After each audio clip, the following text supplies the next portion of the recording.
I guess my plays are American. I never quite understand it, but they're set in the United States, and therefore, and I'm an American playwright, therefore they're clearly American. I guess I'm interested in the stripping away of the veneer of the establishment, of the people who really secretly control our society and our government and our culture.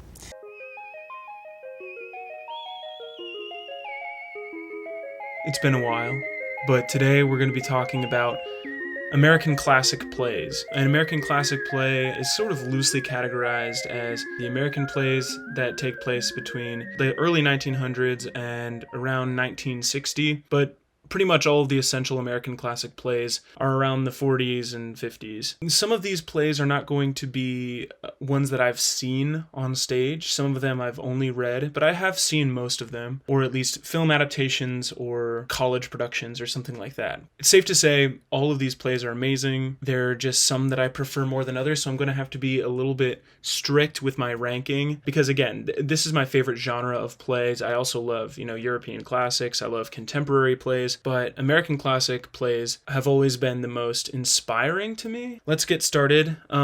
Pretty easy one here. We have Arthur Miller's Death of a Salesman. Those who know me personally know that this is what I consider to be the greatest play of all time. I think it's an absolute masterpiece. Now, why is it so good? This is Arthur Miller's seminal landmark play, although he has tons of other plays that we'll get to. This play specifically tackles the American dream in a very lucid way. Mostly it's the emotional aspect of it that I think is the reason that it's stood the test of time. A son and his father, and his son becoming disillusioned with his father. So there's a sort of personal human story to it as well that you can relate to. If you don't know what this is about, basically it's one son in particular dealing with these expectations that his father has placed on him, but for some reason things are changed. Obviously something has happened between the two of them, but you don't find out until later in the play. You just see how this strained relationship plays out and how these two opposing viewpoints come together, and you see this father having a hard time coming to grips with his reality. That's essentially what the play is about. It's very dense. It's very, very sad. I cry every time I read this play. I cry every time I see this play. I cry every time I see the movie with Dustin Hoffman. That's another thing. The actors that have played some of these roles, insane. You got Lee J. Cobb, obviously Dustin Hoffman, Brian Dennehy, Philip Seymour Hoffman. Just the best actors that you could get to play Willy Loman. But yeah, it's just an incredible play. Everyone should read it. Don't be so modest. You always started too low. Walk in with a big laugh. Don't look worried. Start off with a couple of your good stories to lighten things up. It's not what you say, but how you say it. Because personality always wins the day. Oliver always thought the highest... Will you let me talk? Dad, stop yelling at her. I was talking, wasn't I? Huh? I know, I just don't like you yelling at her all the time, and I'm telling you, that's all. What, are you taking over this house? Oh, Willie, he didn't mean... Don't take his side all the time, damn it! Stop yelling at her.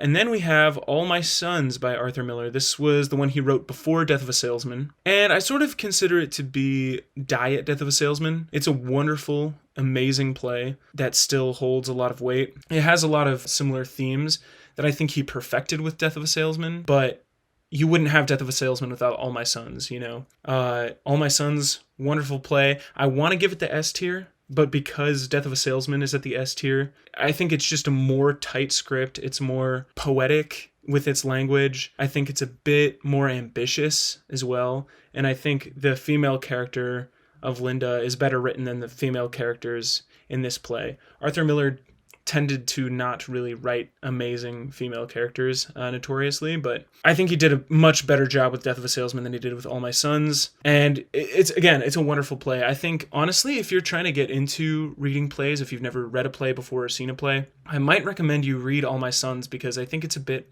simpler, but I'm going to put it at the A tier for now. I think that's fair. Okay, then we got Picnic by William Inge. This is a play that deals with gender dynamics and romance. It's mostly a romance. Now, I've never really been an Inge fan. I can't lie. And when I read this in college, it didn't do much for me. I don't think that it has nearly the same depth as a lot of these other plays here. I do think it has some depth, but it's not... Emotionally, it doesn't reach the same peaks as any of Arthur Miller's plays. I think it just sort of exists to me. I think Inge is a great writer. I do prefer some of his other plays to this one. The characters sort of feel a little bit basic and stock. That might be a bad take that I look back on and I'm like, oh no, this play is actually amazing. But for now, I'm going to put it in the D tier if I'm being harsh. It's still a good play, but comparatively, it's got to be in the D tier. An old lady like me, if she wants any attention from the young men at the picnic, all she can do is bake a cake. Flo, I feel sort of excited. I think that we plan picnics as an excuse, just to let something thrilling and romantic happen. Such as what? I don't know.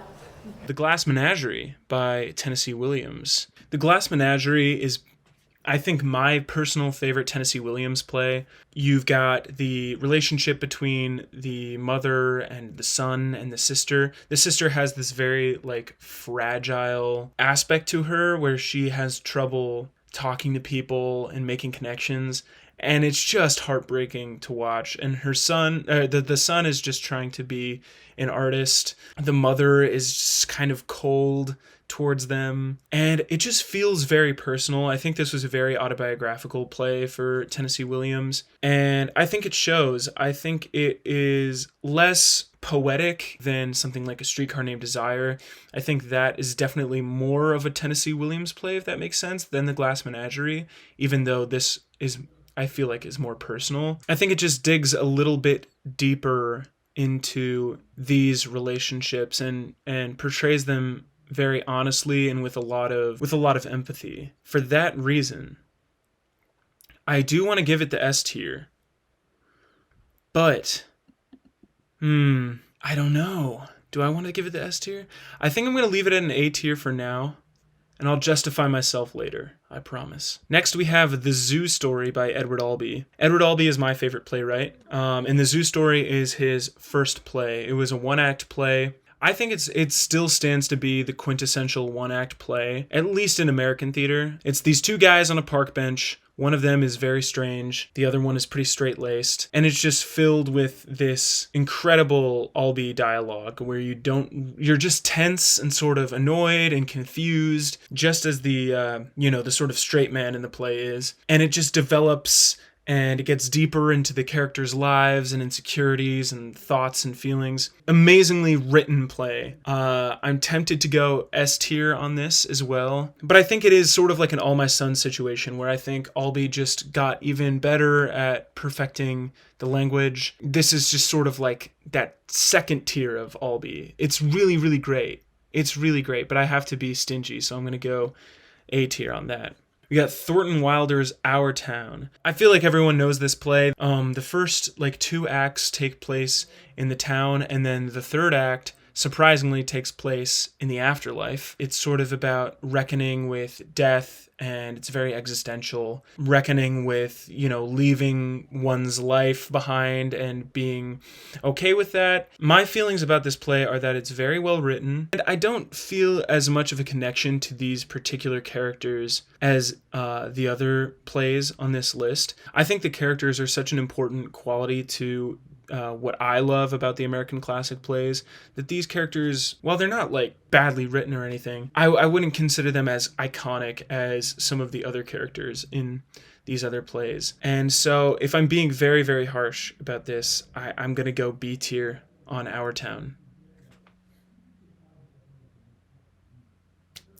I don't know, man. It has to be done.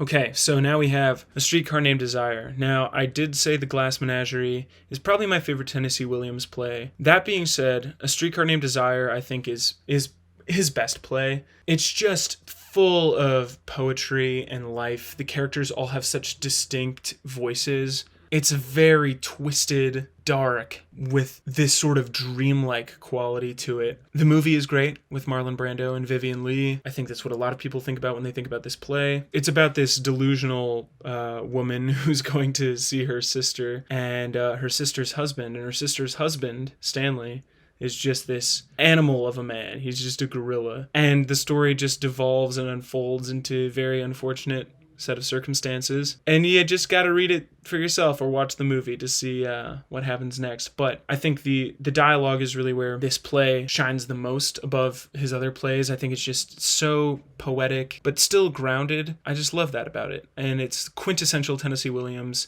If you're gonna read a Tennessee Williams play, you should probably start with A Streetcar Named Desire, and it's got the S tier quality about it. Kowalski is too busy making a pig of himself to think of anything else. Your face and your fingers are disgustingly greasy. Go wash up and then help me clear the table.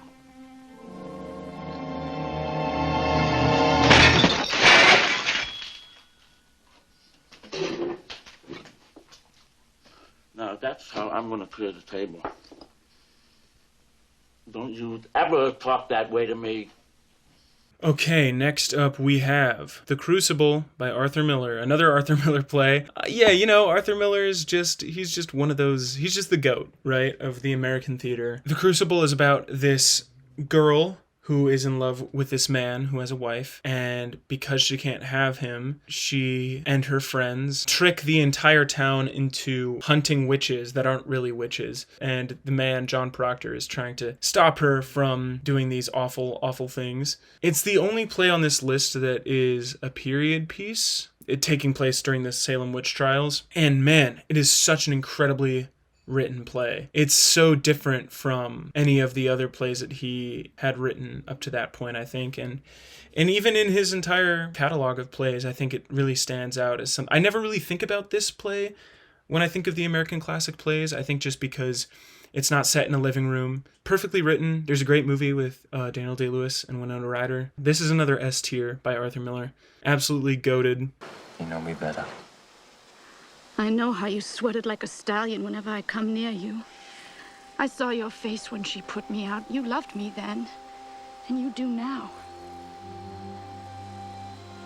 Abby, I may think of you softly from time to time, but I will cut off my hand before I reach for you again. We never touched. Hi. But we did. Okay, which one is this? Oh, The Odd Couple. The Odd Couple by Neil Simon. So this is a comedy. It's, I think, the only comedy on this entire list. But Neil Simon is, he's one of the greatest American playwrights, so singular among all of the other plays. He also wrote Brighton Beach Memoirs and Biloxi Blues and a bunch of other stuff. The Odd Couple, it's been done over and over again. There's a TV sitcom inspired by this. It's funny. It's really funny and really well written, but personal taste wise, I have to put in the C tier. It's about, a messy guy and a guy that isn't, two opposing personalities having to live together. And it's a great play for what it is, but if I'm being strict and I'm being honest about my personal feelings, it's going in the C tier. I'm sorry.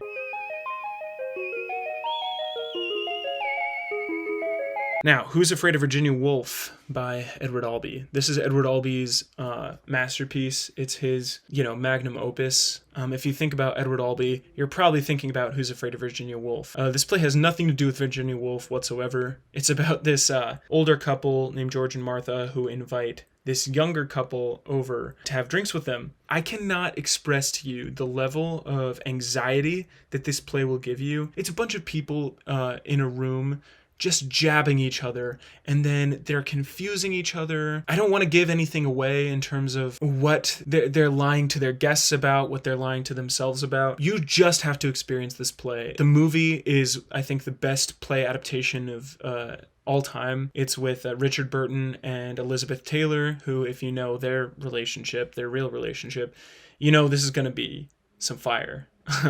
But they do an amazing job. Mike Nichols directed it also. The idea of illusions and truth, and are illusions necessary? Anyway, I won't give away any more than that. Who's Afraid of Virginia Woolf?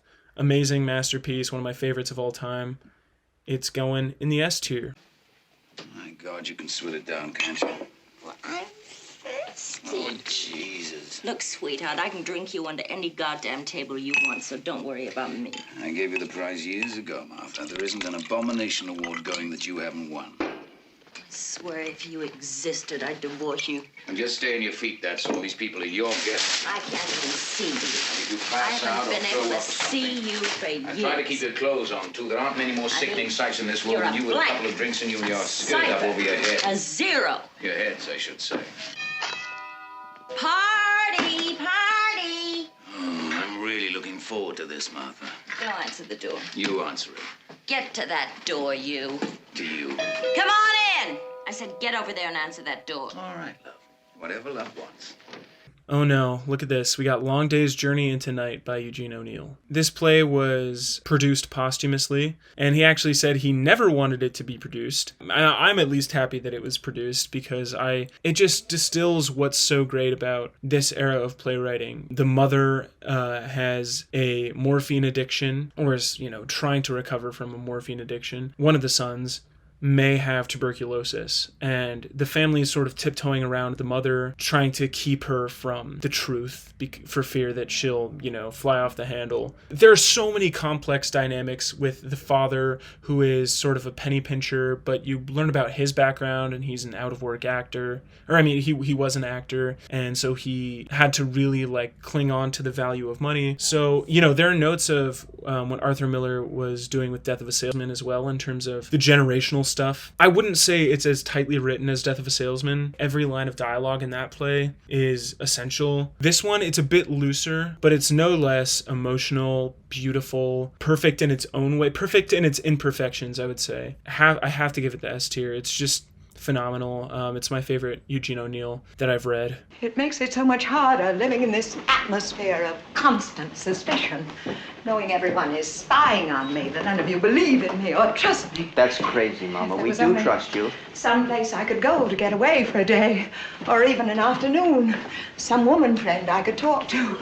Not about anything serious, simply laugh and gossip and forget for a while. Someone besides the servants, that stupid Kathleen. Stop it, Mama. You're getting yourself worked up over nothing. My father goes out. He meets his friends in barrooms or at the club. You and Jamie have the boys. You go out. But I'm alone. I've always been alone. Come on now. You know that's a fib. One of us always stays around to keep you company. Because you're afraid to trust me alone. And then we got A Raisin in the Sun by Lorraine Hansberry.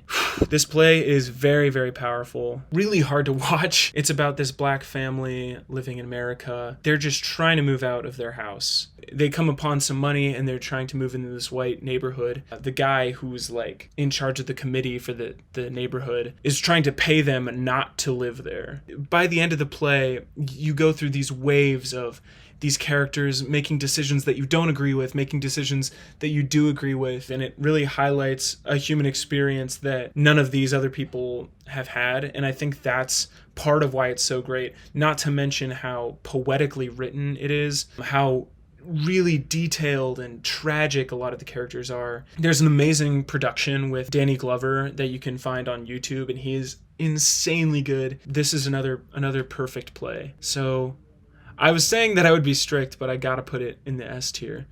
Baby, don't nothing happen for you in this world unless somebody gets paid off. Walter, leave me alone. Eat your eggs, you're gonna be cold. See? The man say to his woman, I got me a dream. She says, eat your eggs, they getting cold. Man say to his woman, help me now to take a hole in this world somehow, and she says, eat your eggs and go to work. I tell you, I gotta change my life because I'm choking to death, and all you say to me is eat these eggs. Walter, that ain't none of our money, and I ain't gonna be harassing your mama about it. I'm looking in the mirror this morning and I'm thinking I'm 35 years old. I'm married 11 years and I got a boy who's got to sleep in the living room because I got nothing, eh? Nothing to give him but stories. Like on how rich white people live, eh? Eat your eggs, Walter. Damn these eggs.